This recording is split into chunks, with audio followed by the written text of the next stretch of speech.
More than 3,000 years have passed since what could be the most famous conflict in history. Troy is the legendary city sacked in the Greek epic poem the Iliad. It is the scene of the exploits, but also of the misfortunes of its heroes, both Greek and Trojan. Achilles, the one with fleet feet. Hector, horse tamer. Agamemnon, king of men and the most greedy. Odysseus, famous for his spear, among others. The story of the siege and destruction of Troy has been immortalized forever, and will be remembered beyond its ruins.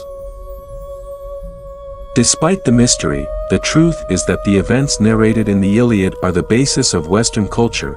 Trojan horses, Achilles' heels, and the Odysseys have become metaphors, events that are remembered and used daily in many languages to describe pitfalls, weaknesses, and the difficulties that are encountered in our plans. But behind the myth, there are still many doubts and discussions about what the real Troy was like, what the reason for the war was, and what is true in the songs of Homer, the old bard. In this series of videos we will try to answer these questions, or at least trace the path to follow to get to their answers.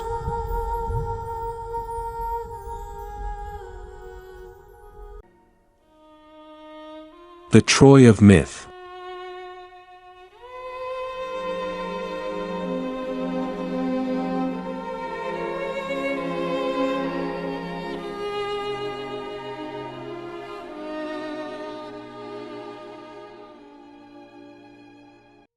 For us, as for the ancients, the main source on the events that occurred in the Trojan War comes from the work of Homer, the Iliad and the Odyssey and some other epic poems.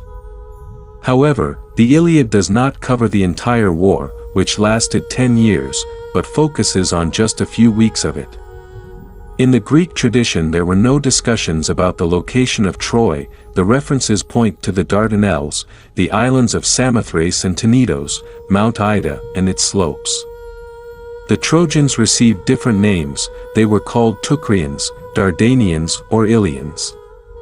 These names, according to legend, come from the founders of that city, Tros and his son Ilus. Ilus was the father of Laomedon, who built the famous walls of Troy. According to the myth, the walls were built by Laomedon with the help of Apollo and Poseidon, in exchange for a reward. But Laomedon refused to pay for the work of the gods. As revenge, Poseidon sent a sea monster to the city. Given this, Laomedon asked Heracles for help, who defeated the monster. However, again Laomedon refused to pay, so Heracles led a small army to the Troad and sacked the city. During the robbery, Laomedon and his sons were killed, with the exception of Podarces, who said that Heracles should be paid what was owed to him. At the end of the war, Podarces changed his name to Priamo, which means liberated. Heracles made him king and Troy was raised again. Priam managed to return Troy to its glory days. He had 50 children. His firstborn was Hector, the bravest warrior, and Paris followed him, who was destined to be one of the causes of the war. In Homer's work, the description of Troy is adorned with phrases and literary devices, so we cannot take it 100% literally. Some details that we can highlight are that Troy was a well-walled place. It was a wide city, with tall gates, elegant towers, and wide streets. Its inhabitants were called horse tamers because they had good foals. On the other hand, Greece was made up of different rulers. The most powerful of these was Agamemnon, king of Mycenae. It is worth mentioning that in those times the inhabitants of Greece did not refer to themselves as Greeks, but called themselves Achaeans, Danans, or Argives. Agamemnon and his family were called the Atridae. Their influence extended through the south of Greece, mainly because they performed arranged marriages. One of these marriages was that of Helena, the most beautiful woman in the world and daughter of Tyndareus of Sparta, and Menelaus, brother of Agamemnon. Thus, Menelaus became king of Laconia, whose capital was Sparta.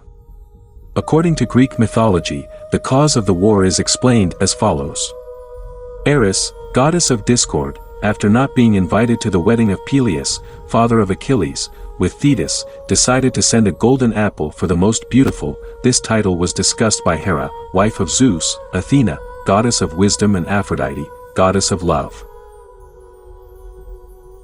And the one chosen to be judge of this election was Paris, son of Priam. Hera offered him to be the king of Asia, along with great riches. Athena promised him that she would win any battle and give him wisdom, and Aphrodite promised him the love of the most beautiful woman on earth. Paris chose the latter, choosing Aphrodite as the most beautiful goddess. This choice would mark the fate of Troy. According to Homer's account, Paris escaped with Helen after her visit to Sparta, while Menelaus was away. They spent the first night together on the island of Crane and then set out for Troy. When Menelaus found out, he asked his brother Agamemnon to invade Troy. The king of Mycenae accepted, but before he sent a group to demand that Helena be returned, along with compensation for the damage caused, this request was rejected. In this way, Menelaus, along with an ally, King Nestor of Pylos, toured Greece to join the other rulers to unite their armies against Troy, and that, according to Homer, there were 164 who sent troops to Troy.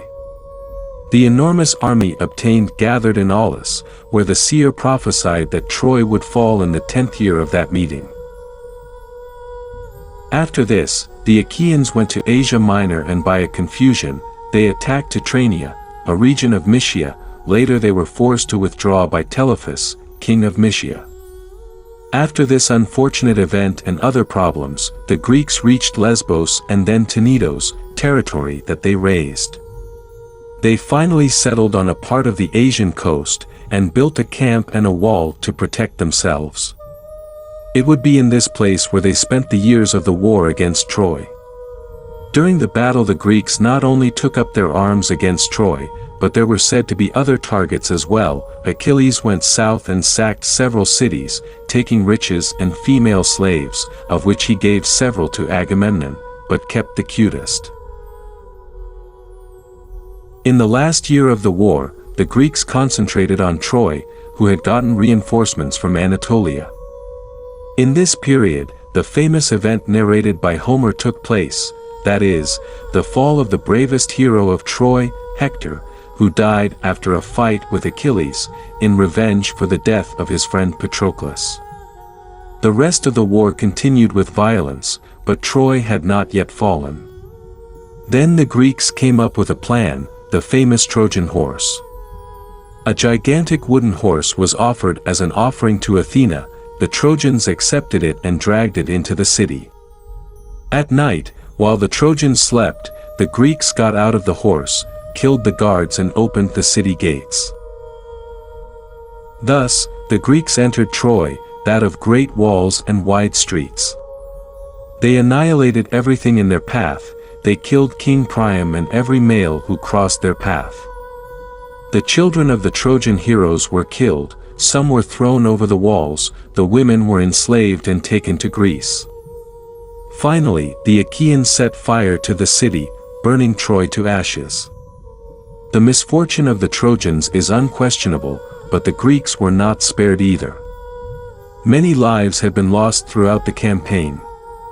Achilles, the greatest of the Greek heroes, died from an arrow that Paris shot towards his heel, his only weak point. This is because it was the only place that his mother, Thetis, did not submerge under the waters of the river Styx, that made anyone who bathed in it immortal.